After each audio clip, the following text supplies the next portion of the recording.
Hello, EdTPAers. This particular video is for early childhood, elementary literacy, and elementary mathematics. We're still on task 3 and looking at prompt number 2, A and B, which connects directly to rubric 12. Once again, just a reminder, you'll be writing these responses in your task 3 assessment commentary, that Word doc that you have, that template.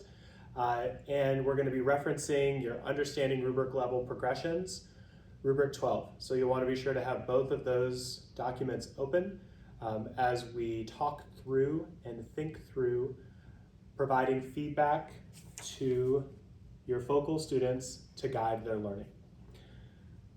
So the first piece, 2A, is you're simply identifying the format of the feedback. And so this one is fairly straightforward. Did you write it directly on the work samples or separate documents? Did you provide it as an audio file or provide as a video clip? And if you did provide in a video clip, you'll want to just be sure that you indicate clearly to the scorer how they can identify the focus student that you're providing feedback to. If you're using one video clip where you provide feedback to both of the focus students, but it's kind of interwoven in there, you'll upload that same clip twice or 3 times, depending on how many focal students you have in that particular clip that you're providing feedback to. And you'll just want to identify clearly who is focal student 1 and focal student 2. And if you're doing elementary literacy or mathematics, possibly focal student 3. So that's all you're doing for 2A, is identifying that format. Then we get into the real meat of this particular rubric, which is your response to 2B, where you're looking at the feedback that you provided to your focal students. And you want to be able to explain how the feedback that you provided addresses individual strengths and needs relative to the learning objectives measured. And so the key elements here, addressing individual strengths and needs relative to learning objectives. So really keeping a focus on the learning objectives that you identified in 1A. That's what's being measured by this assessment. And being sure you have alignment, once again that word alignment, between the feedback that you're giving and those learning objectives in relation to the strengths and needs of your focal students. So let's take a look at understanding rubric progressions for some helpful examples. So for performance at a level 3, the feedback for all of your focal students identifies specific strengths or needs for improvement. And this needs to be qualitative feedback. So it's not enough a check mark or a star indicating that something's correct, or maybe an X indicating that something is wrong. That's not sufficient for this. The feedback needs to be qualitative. It needs to be some phrasing or some sentences that provide more detail in terms of what you're identifying as specific strengths or needs for improvement. So for specific strengths, some examples might be pointing to successful use of a strategy, naming a type of problem successfully solved, pointing to and naming errors, and suggesting information that could help solve the problem correctly.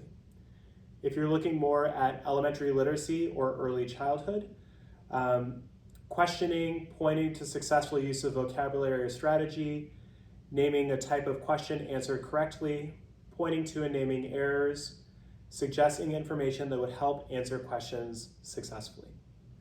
So if you're able to do this, this would locate you at a level 3 on the rubric. I think that this is a rubric that you really have a great opportunity to move from a 3 to a 4 or a 5 by being purposeful in the feedback that you're giving and the evidence that you're uploading to support this particular rubric.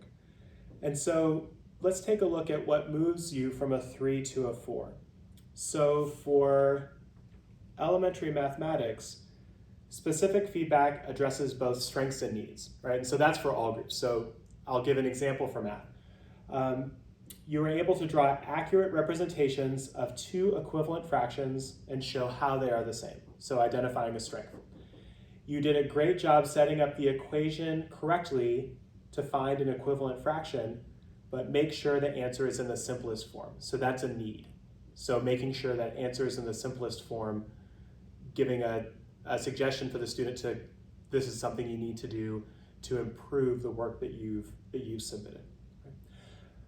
For elementary literacy, let's take a look at evidence that would be above a level 3, so a 4. Great job using evidence to support the character traits you identified. So there's a strength. What actions showed that the main character was persistent? Tell me more about his temper. So the need being evidence that the main character was persistent, and the suggestion to tell more about his temper. So identifying strengths and needs. For early childhood,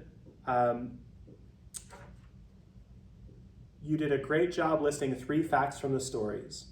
Please check your spelling. Remember to use our word wall if you aren't sure how to spell a word. So strengths, listing those 3 facts from the story. Check your spelling, so a need, working on the spelling. So this fits with the language and literacy piece for the early childhood handbook. And a suggestion, remember to use our word wall if you aren't sure how to spell a word.